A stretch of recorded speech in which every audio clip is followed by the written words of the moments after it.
Let's talk about relics in the Farthest Frontier, where to get them, how to use them, and more importantly, which relics are really good for your playthrough and which are, well, a little bit less useful. But before we jump into this, let me make something very clear here. This is not a tier list. And this is a list of to explain to you what those different relics do and where they would work. Because a lot of times you will have a completely different playthrough going on than, let's say, me, and the issues you are fighting with will be different. So for you, something else might make so much more sense than it does for me. So what I want to say at the end of this video, it's not a tier list. Go with your guts when you think like, nope, this is definitely helping me more. And this video wants to focus on what the relics actually do and where you could utilize them, right? Right. So now that we have that out of the way, where do you get relics? So relics are a little bit of a mid-game, like early mid-game to mid-game item you are getting. You can get relics right at the beginning. The problem is you cannot utilize the relics till you are not building a temple, right? You need a temple, and then you are getting 2 relic slots. If you are upgrading the temple again, you will get a 3rd relic slot, right? So you can utilize 3 relics at a time. Also important to note, yes, you can swap out the relics, but they are then locked for 6 months. So you can only swap them every 6 months. Where do you get relics? Well, nearly everywhere. You can find them on the map. Like you will sometimes find some ruins where you can actually get the relics out. Bandits can have relics with them when you kill them. Or the easiest way to nearly get all the relics all together is through the trading center, right? You're going into a trading center, you're waiting till a trader is coming in, and then you are buying the relics. That's, by the way, what I did here. And yes, there are 2 relics missing, but they will be there. Don't you worry about it. And then when you have bought a relic from a trader, they will come back with another relic the next time till they are running out, right? And when they did run out, then you basically have all the relics you can get from the traders, and the relics which are still missing are probably somewhere here on the map, and you just have to get them. Does that mean that the relics which you can buy from the traders are only available at the traders and are not on your map? No. Like, to make this clear, just because the traders are running out doesn't mean you cannot get the relics, right? The relics can actually be multiple times on your map, right? You can buy a relic, but also find the relic on your map. Just to make that clear, that there are multiple ways on how to get the same relic in the game. And as I said, when you have chosen the relics, now it comes down to, okay, which relics should I use? Now, one thing I want to mention, there are a few lists out there on the internet. Unfortunately, most of those lists are pretty much outdated. They are still before 1.0. And actually, some of those relics got completely reworked, or they got at least buffed or nerfed, respectively. So, with that said, let's go through the new list. As far as I know, the official wiki has them all updated now, which is a good thing. So we have first Tribute to Fallen Kings. Luxury goods last 20% longer.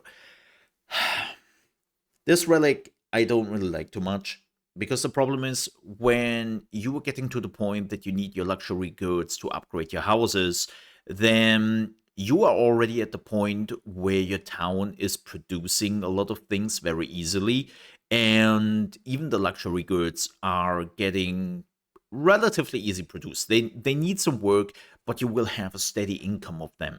And for selling more items, so that would mean you have to use them less and you could sell them at the trading post.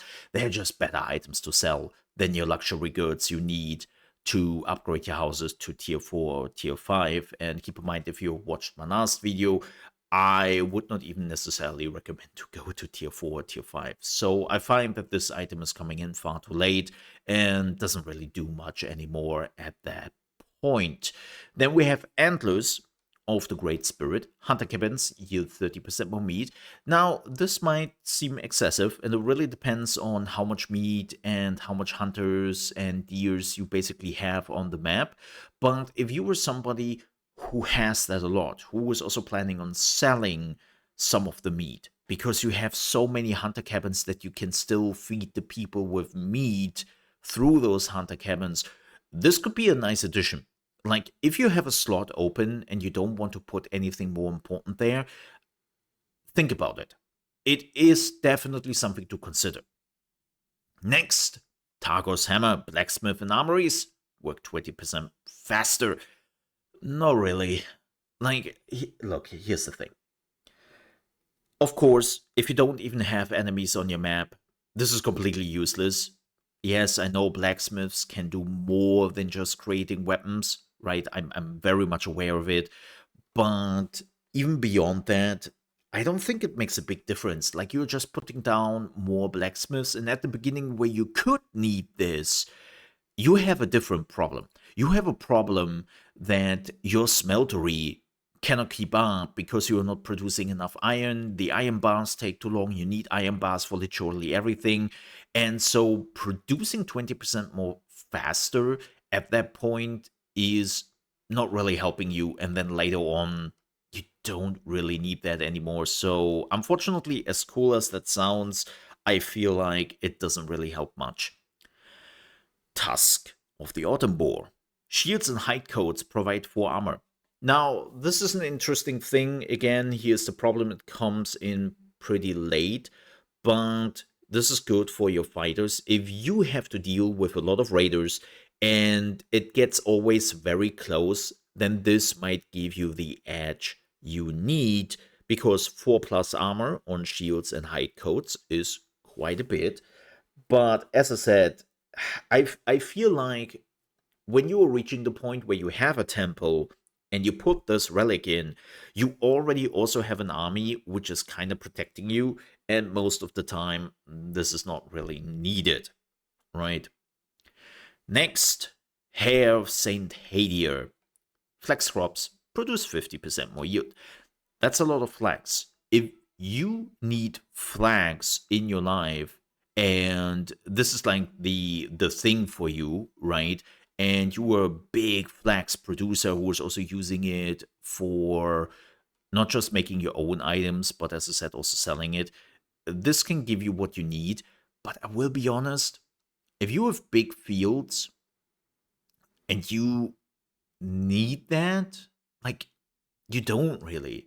It's great for small fields, right? If you're running small fields like I do here, and you just want to make sure that when you have the year for flags, that you are activating it for 6 months and getting the most out of it. Like, it's definitely one of those relics which do make sense to switch around, right? But having this on the whole time, I don't really see a reason for it. Sorry. Shroud of the Unknown Soldier. This one, by the way, got a complete rework from the previous version. Increased duration of shoes, linen cloths, and coats by 20%. To be completely honest, I love this thing. Most of the time, I will have this activated. The reason why I don't have this activated right now is for testing purposes. So don't look at what I have activated right now. This is just testing purposes. This one I really like. And the reason for that is when you are getting the temple, you don't necessarily need those items for your people that drastically anymore, right? You will probably produce enough on your own. But here's the thing. They will use it 20% less. That means 20% more items you can sell. And those are the items which make some real good money at the trading center, right? Like hide coats, linen cloths, the shoes. You can sell them for some really good money, and they are so easy to produce.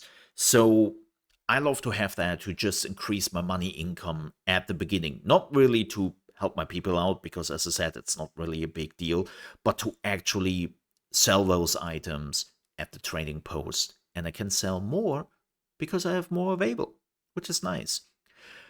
Root of the first tree.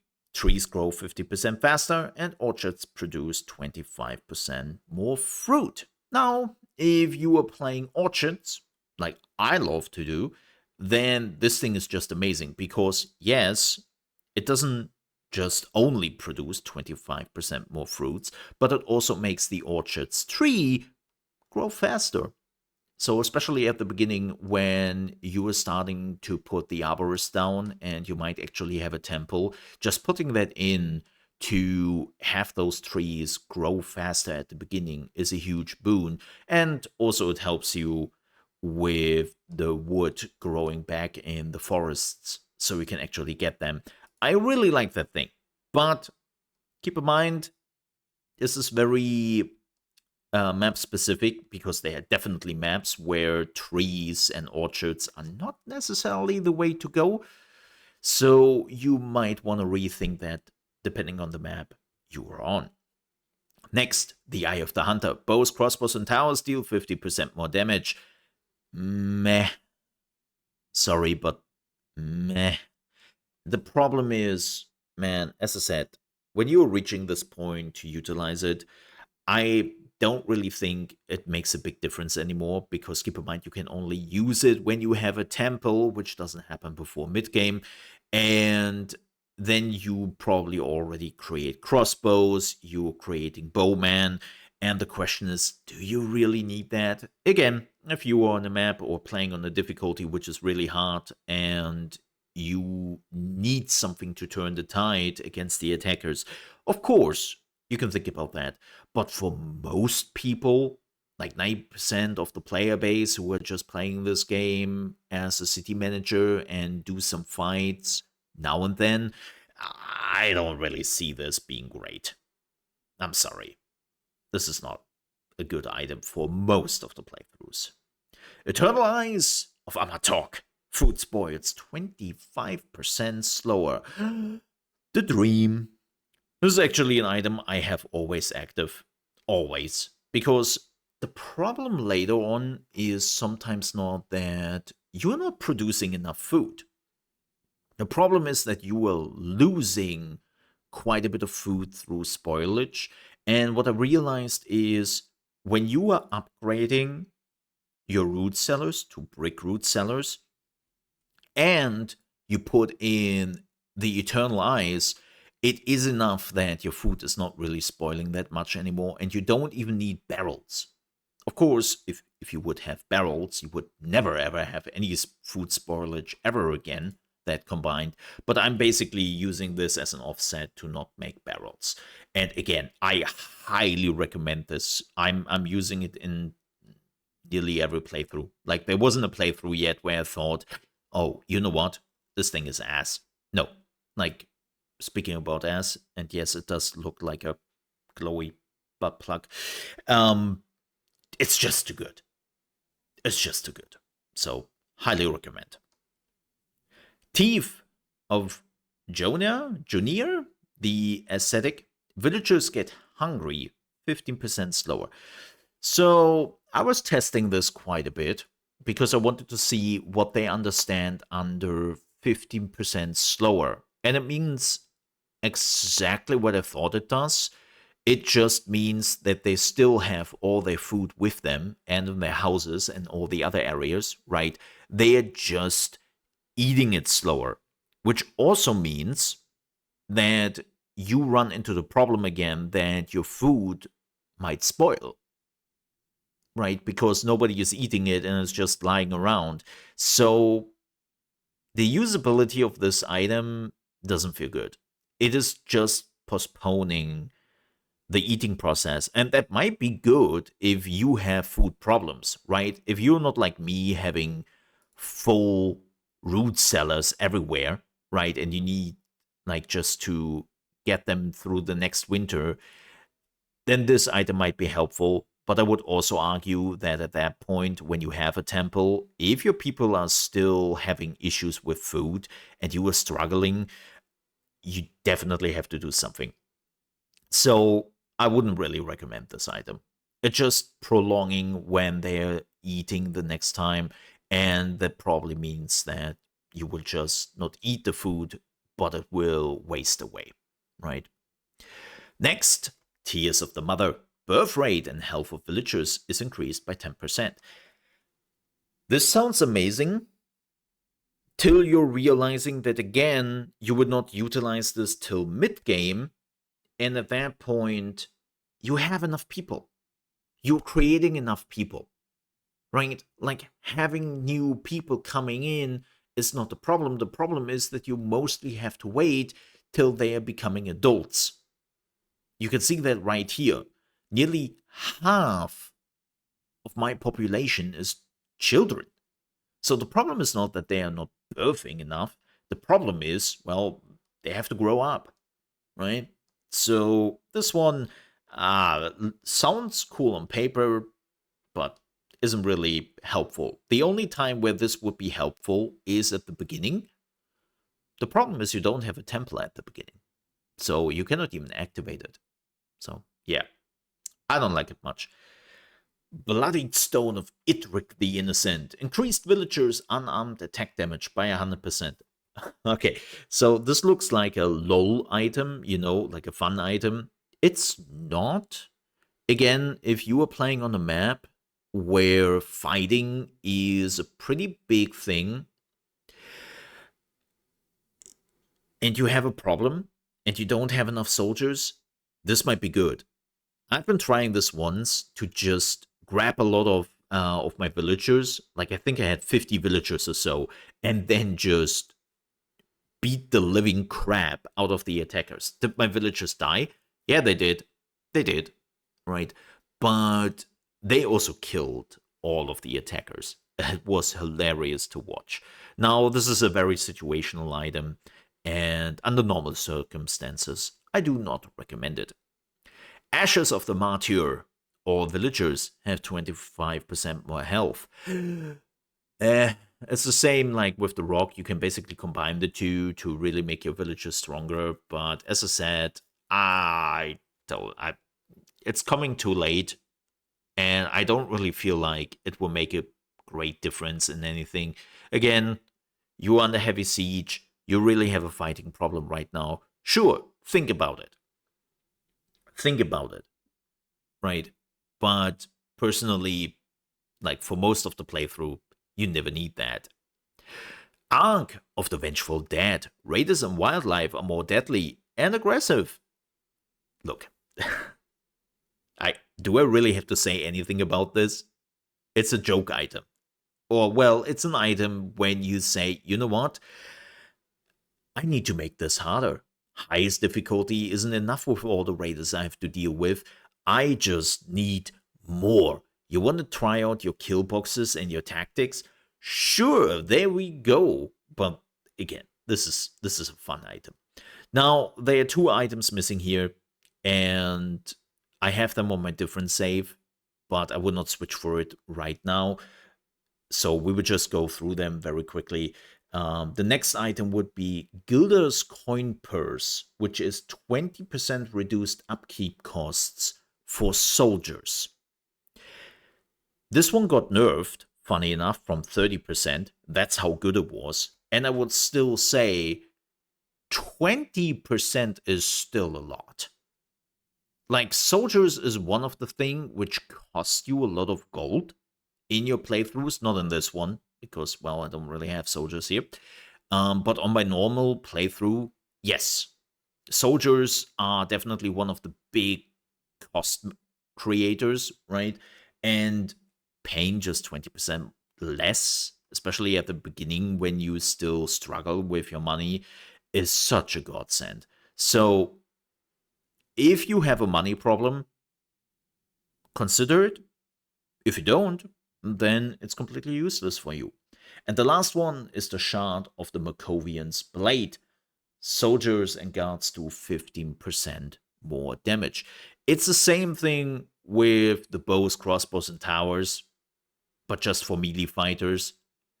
Again, If you needed to fight off like a huge invasion and that would turn the tide, sure, consider it. But most of the time, that isn't really a problem. So 15% more damage is like, yeah, nice to have, but if you have something better and something more interesting, utilize that instead. Now, with that said, if you still have some relic ideas or you maybe disagree with some of the choices I made, let me know down below in the comments, but please be polite. That's a simple thing to do. But we are done with the video. If you enjoyed it, please don't forget to leave a like. And also, if you're new to the channel, you might want to subscribe for more Farthest Frontier content and also other strategy games. With that said, one last note. Farthest Frontier will slow down a little bit in the next week or two. I'm not saying there won't be any videos, there still will be, but it will slow down a little bit because Anno Pax Romana is coming out, and I will devour that game. I've been waiting for it for so long that I will focus mostly on that for the next 1 or 2 weeks. So it's very close to Farthest Frontier. I'm pretty sure you have already heard about it. So if you are looking for some guides and videos on that game, again, make sure to subscribe because they will pop up here on the channel. With that said, thank you for your support, and more importantly, stay safe. I see you next time. Bye bye.